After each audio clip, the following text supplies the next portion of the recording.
নমস্কার বন্ধুরা, কেমন আছেন সবাই? আশা করছি সবাই খুব খুব ভালো আছেন, সুস্থ আছেন। আমরাও সবাই খুব ভালো আছি। আবারও একটা নতুন ভিডিওতে সবাইকে জানাই অনেক অনেক স্বাগত। আজকেও একটা নতুন রেসিপি আপনাদের সাথে শেয়ার করব। তো চলুন আপনারা ভিডিওটা স্কিপ না করে দেখতে থাকুন। আশা করছি আপনাদের খুবই ভালো লাগবে। আজকে আপনাদের সাথে শেয়ার করব মটর পনির। তো প্রথমে এই যে দেখুন, পনিরগুলোকে খুব সুন্দর পিস করে কেটে নিচ্ছি। একটু বড় সাইজের করে কাটলাম, খুব একটা ছোট করে কাটলাম না। তারপরে হচ্ছে সামান্য একটু জলের মধ্যে নুন দিয়ে ওটাকে ভিজিয়ে রাখবো ওই 10 মিনিট মতো। তারপর এই যে এখানে ছোট্ট একটা গ্রেটার দিয়ে দেখুন পেঁয়াজগুলোকে খুব কুচি কুচি করে নিয়েছি।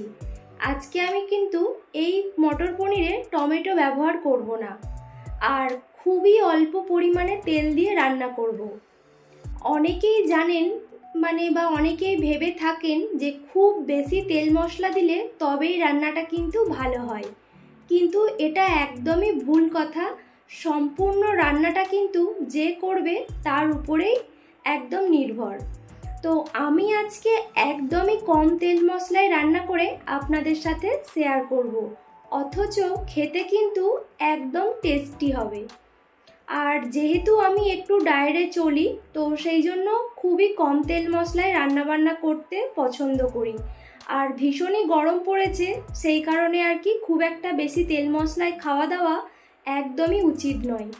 তো প্রথমেই দেখলেন খুব সামান্য একটু তেল দিয়ে তাতে সামান্য একটু হলুদ দিলাম, দিয়ে পনিরগুলোকে একটু লাল লাল করে ভেজে নিলাম।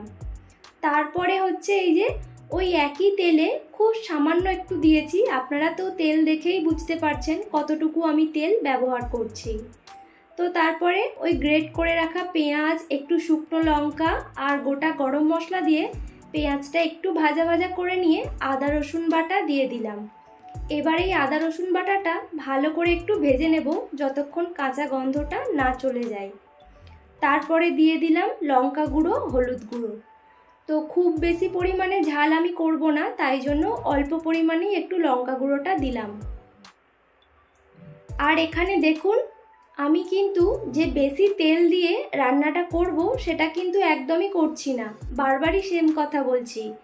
যখনই লঙ্কা হলুদটা দিলাম তখন কিন্তু সামান্য একটু জল দিয়ে দিলাম। ওই সামান্য একটু জলের মধ্যে পুরো পেঁয়াজটার মধ্যে মশলাটা কিন্তু খুব সুন্দরভাবে আমি কষিয়ে নিয়েছি, আর হালকা হালকা তেলও কিন্তু ছেড়ে গিয়েছে।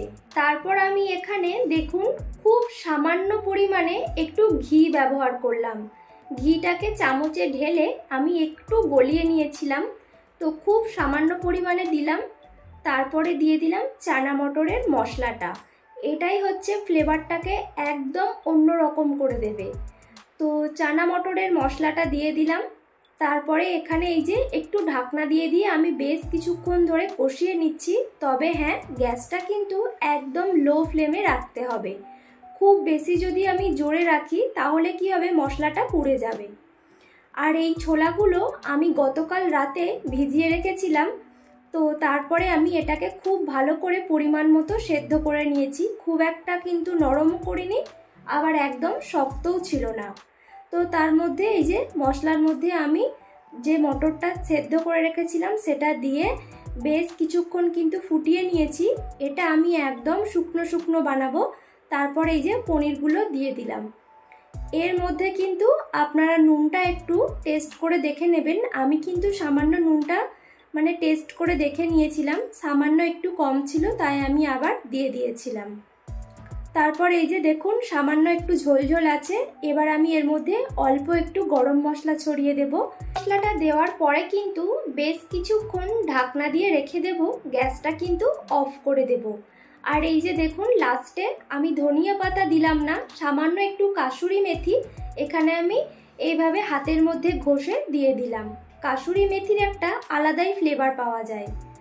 তো মোটামুটি 15 থেকে 20 মিনিট আমি ঢাকনা দিয়ে রেখেছিলাম। এখন দেখুন কি সুন্দর হয়েছে। আর ওই যে 15-20 মিনিট আমি ঢাকনা দিয়ে রেখেছিলাম, ততক্ষণে আমি বেশ কয়েকটি রুটি বানিয়ে নিয়েছি। তো এখানে এই যে খাবারটা বেড়েও নিচ্ছি। এটা হচ্ছে আমাদের রাতের খাবার, মটর পনির আর রুটি। আর সাথে একটু স্যালাডও রয়েছে, শসা পেঁয়াজ। তো আজকের এই ভিডিওটি বা এই রেসিপিটি আপনাদের কেমন লাগলো অবশ্যই জানাবেন। আমি একদম সত্যি কথা বলছি, খেতে কিন্তু অসাধারণ হয়েছিল। আপনারা বারবার বলছি, আপনারা ভাববেন না যে কম তেল মশলা বলে তরকারিটা খারাপ হতে পারে। সত্যিই ভীষণ সুন্দর হয়েছিল। অবশ্যই এইভাবে একটিবার বানিয়ে দেখবেন। চলুন ভিডিও আমি এখানেই শেষ করলাম।